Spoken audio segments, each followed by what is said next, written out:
വല്ലാത്ത പൊന്നാൻ്റെ ചങ്ങന്മാരെ 10 കൊല്ലം ഇന്ത്യ ഭരിച്ച ഒരു പ്രധാനമന്ത്രി നിങ്ങൾ കണ്ടില്ലേ, വർഗീയത പറഞ്ഞിട്ടായിരുന്നു വോട്ട് പിടിച്ചിരുന്നു. ഓലിക്ക് എന്ന് പറഞ്ഞു കഴിഞ്ഞാൽ എന്താ പറയുക, നിങ്ങൾ അമ്പലം പള്ളി ജയശ്രീ, അമ്പലം പള്ളി ജയശ്രീ. ലാസ്റ്റ് മൂപ്പര ആ പാറിൻ്റെ മുകളിൽ പോയാണ്ട് കുത്തിരുന്നു. പാറിൻ്റെ മുകളിൽ കുത്തിരുന്ന സംഭവം ഇവിടെ കുത്തിക്കോളെന്ന് വിചാരിച്ചു. ആ കുത്തൽ തന്നെ മനസ്സിലായി.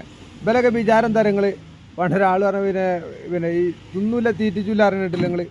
അപ്പോൾ അങ്ങനത്തെ കോലത്തിലാക്കി. അപ്പോൾ അവിയൽ മുന്നണി, ആ അവിയൽ മുന്നണി എന്താണ് 400 ഊപ്പർ. അതുപോലെ തന്നെ മറ്റേ ചങ്ങായി എന്താ പറഞ്ഞത്, ഇത്തവണ 400-ലധികം, വല്ലാത്തയായി 400-ലധികമായി പോയി, 400-ലധികം. അപ്പോൾ ഇവിടെ പിന്നെ അമ്പലം വേറെ ഒന്നുമില്ല. ഇവിടെ എന്താ പള്ളി കമ്മിറ്റിയും പിന്നെ അമ്പല കമ്മിറ്റി ആയിട്ടായിരുന്നു മത്സരം. ഈ ചെങ്ങായി ഞാൻ ചോദിക്കട്ടെ, ഈ ചെങ്ങായി അമ്പലത്തിൻ്റെ തന്ത്രിയോ അതോ ഇന്ത്യൻ്റെ പ്രധാനമന്ത്രിയോ? സത്യത്തിൽ ആരാണ് ഇന്ത്യൻ്റെ പ്രധാനമന്ത്രിയോ അതോ